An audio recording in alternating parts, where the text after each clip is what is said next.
Hi everyone, welcome to Voice in the Alexander Technique. I'm Alison Taylor, and today I wanted to talk a little bit more about the jaw. I was just working with a student and we co-created some fun and interesting ways to address jaw tension, so I thought I would share them with you today. So first of all, I want to talk a little bit about indirect learning. So often when we have an ailment or a pain or something that's going on with us, we want to get directly to the problem and fix it.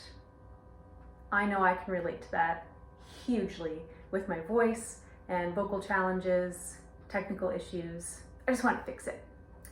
So in Alexander Technique, we're working with indirect procedures and an indirect process of learning, and trusting that when the whole system is organized and coordinated, that localized areas of tension will hopefully take care of themselves.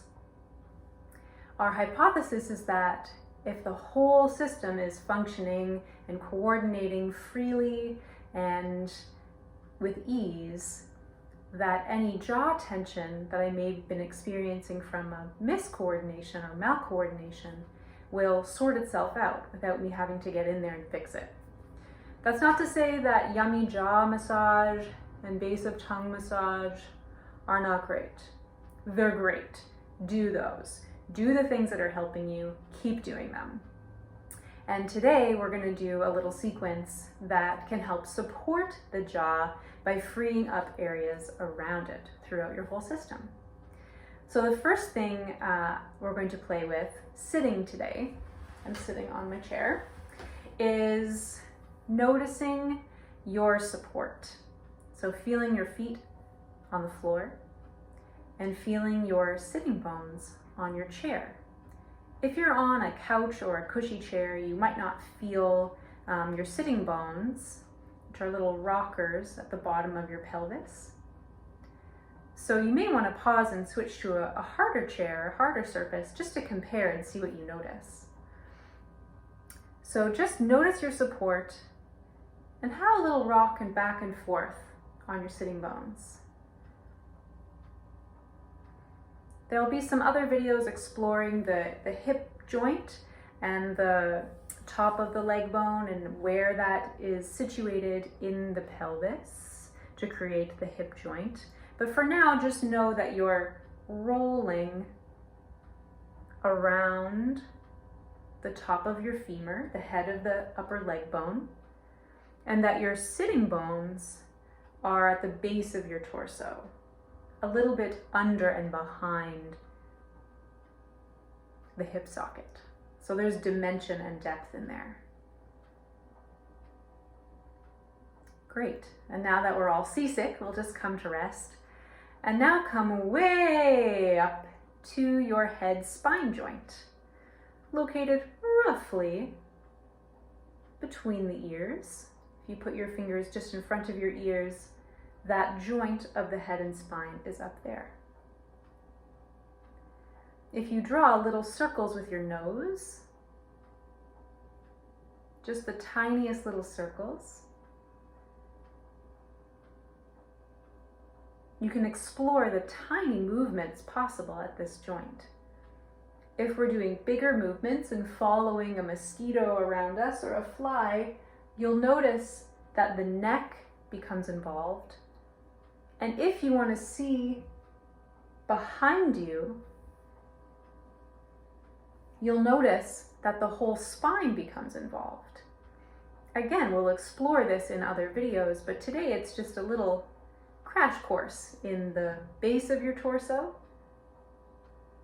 and the top of your torso up here. Now the jaw joint is just in front of the ears. So if you chew gum, you may feel the movement of that joint. And it rocks this way when you open it swings a little bit forward. The jaw is separate from your skull. What? So when we talk about your head, we're actually talking about your skull, and your jaw is a limb in a way, sort of hanging off the skull. Sometimes I like to think of it as a fake beard that I have hooked over my ears that just gently hangs or rests or is suspended from the skull. Notice as you allow the jaw to open that the back of your jaw bone, you slide a finger along that bone just to get to know it, will swing back. As your molars part and the joint, this bone is allowed to rock a little forward, the back of your jaw will gently swing back. So these are just some simple mappings to help orient you to this space. Again, we're rocking and rolling in the sit bones to find some release in the hips. We're following a teeny tiny bug or drawing circles with the nose. And we're also able just to allow a gentle movement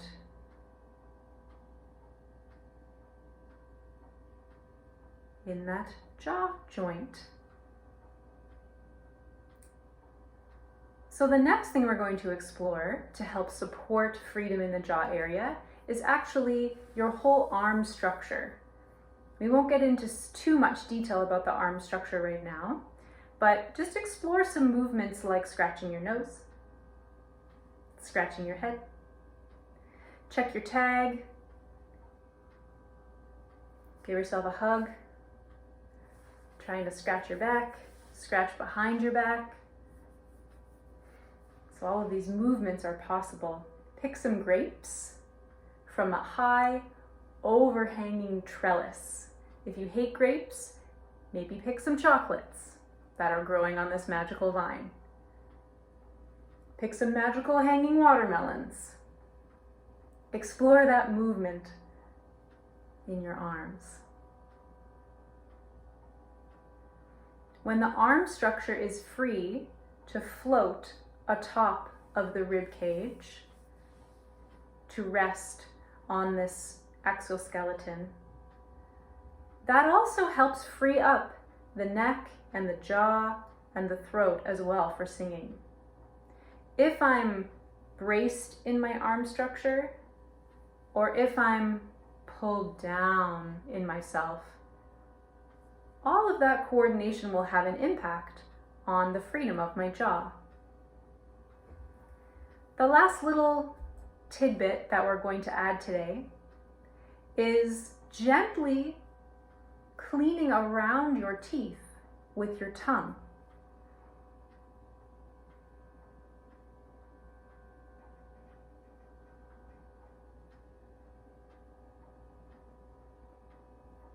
It's very gently just feeling your teeth with your tongue.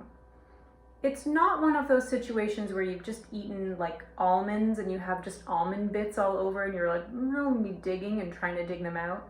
Or you've just eaten like a crunchy chocolate bar and you're trying to like strain to get the stuff out of your teeth. It's not that movement. See what it's like to just explore the surface of your teeth, between your teeth and your lips, with your tongue.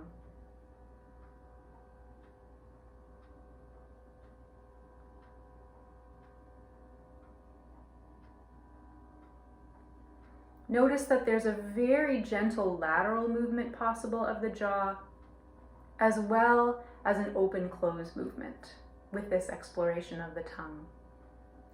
And if you have the mobility in your jaw or the accessibility of this area, you could even do some very gentle tongue extensions. So it's like your tongue is coming up and over a slide.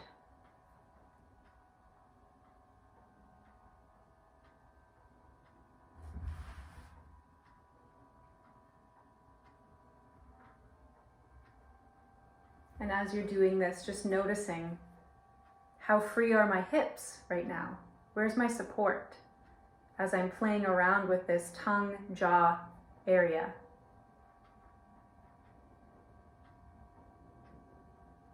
This movement of the tongue, this stretch from the root of the tongue all the way up and out, also allows the jaw to come into an extension, an extended movement, like you would in a yawn. If we yawn and stretch or pendiculate, the jaw is allowed to open into its extended opening. So this joint comes out of its groove as it's meant to in this extension, and then gently comes back. So sing a little ditty, see what you notice in your singing now after this jaw support and exploration. Thanks for joining me. I'm eager to hear how this worked for you today, and I'll see you next time. Bye.